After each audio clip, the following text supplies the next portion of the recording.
Last 10th आज हमारा topic है magnetic effect of electric current. अब देखिए इसमें जो पहली हमारी हेडिंग होगी वो यहाँ पर मैग्नेट।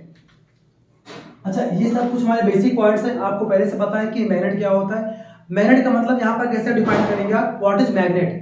मैग्नेट क्या होता है कि ऐसा कोई भी सब्सटेंस मैग्नेट होता है जो अपने आसपास आने वाले किसी दूसरे मैग्नेट को या तो अट्रैक्ट कर ले या तो क्या कर दे, रिपेल कर दे, या फिर अपने आसपास के जो आयरन, कोबाल्ट या निकेल है उनको अपनी ओर अट्रैक्ट कर ले, उसको बोलते हैं आमतौर पे मैग्नेट। ठीक है, तो यहाँ पर देखिए कैसे यहाँ पर डिफाइन करेंगे लैंग्वेज के फॉर्म में। Magnet is that substance by which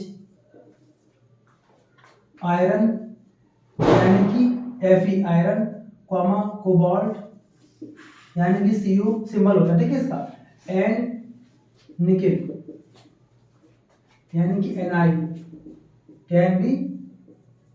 can be attracted. या फिर इसके अलावा यहाँ पर दिखा देंगे, और या फिर any magnet can be attracted और रिपल्स्ड। ठीक है, तो ये आपके लिए कुछ बेसिक पॉइंट्स है कि या तो वो मैग्नेट क्या करेगा, आयरन, कोबाल्ट या निकेल। आमतौर पे हम लोग आयरन को बोलते आ रहे हैं, बट यहाँ पर आयरन भी होता है, कोबाल्ट भी होता है और निकेल भी होता है। इन तीनों में से एलिमेंट्स को अपनी ओर अट्रैक्ट करता है, उसे हम लोग कहते हैं यहाँ पर मैग्नेट। या फिर किसी दूसरे मैग्नेट को या तो अट्रैक्ट करेगा या फिर क्या करेगा, रिपेल करेगा। ठीक है ना।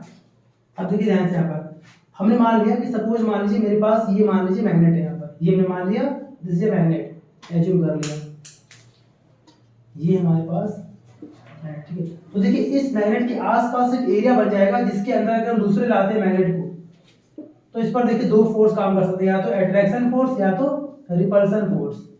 क्लियर ना। क्योंकि मान लीजिए देखिए आपने देखा होगा कि अगर एक चुंबक के पास एक, अगर मान लो मैग्नेट है हमारा, तो अगर एक मैग्नेट के पास दूसरा लाते हैं मैग्नेट, तो क्या होता है, या तो उसको रिपेल करता है, तो क्या करता है, उसको अट्रैक्ट करता है। या फिर इसके अलावा अगर हम इसके अंदर लाते हैं आयरन यानी कि Fe, या फिर लाते हैं हम लोग इसको कोबाल्ट को यानी कि Cu कोबाल्ट, या फिर इसके अंदर लाते हैं हम लोग निकेल को।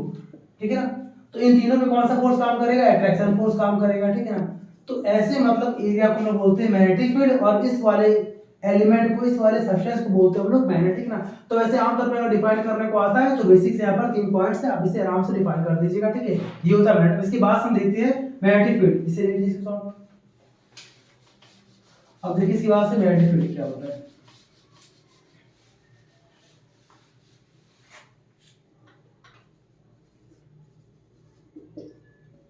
मैग्नेटिक फील्ड, अब जब यहाँ पे आएगा ना डिफाइन करो कि यहाँ पर मैग्नेट हो गया, अब यहाँ डिफाइन करना है कि व्हाट इज मैग्नेटिक फील्ड। तो यहाँ पर कैसे डिफाइन करेंगे, इसमें देखिए डायग्राम दिखाना है आपको। मान लीजिए ये हमारे पास जो एरिया दिख रहा है, इस एरिया को हम लोग यहाँ पर बोलेंगे मैग्नेटिक फील्ड बोलेंगे। ठीक है इसको।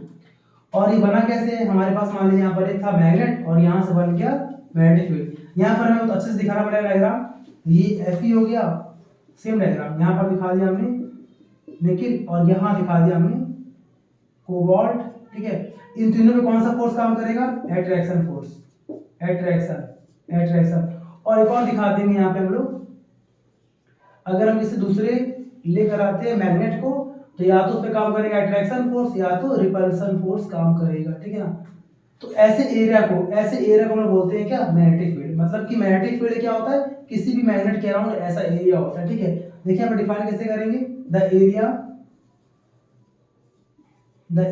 अराउंड अ magnet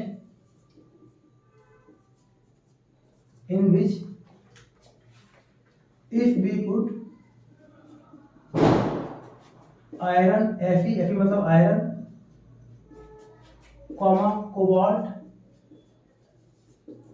और निकेल, मैं यहाँ लिख रहा हूँ। ठीक है, इसकी बात से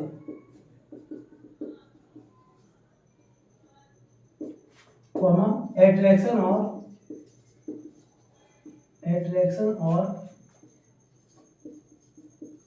repulsion force must be applied on that elements। ठीक है ना। मतलब कि अगर हम इसके अंदर आयरन कोबाल्ट या फिर निकल को लेकर आते हैं तो उस एरिया के अंदर जैसे उनको लेकर आएंगे तो उनके आसपास एट्रैक्शन या रिपल्सन फोर्स अप्लाई होना स्टार्ट हो जाएगा। ऐसे फील्ड को हम बोलते हैं यहाँ पर क्या, मैग्नेटिक फील्ड। तो ये तो देखिए आज का जो था लेक्चर, ये बहुत ही बेसिक था लेक्चर कि व्हाट इज मैग्नेट और मैग्नेटिक फील्ड। अब इसके बाद हम पढ़ेंगे नेक्स्ट टॉपिक में property of magnetic field lines. ठीक है, इनकी क्या प्रॉपर्टी होती है। Thank you.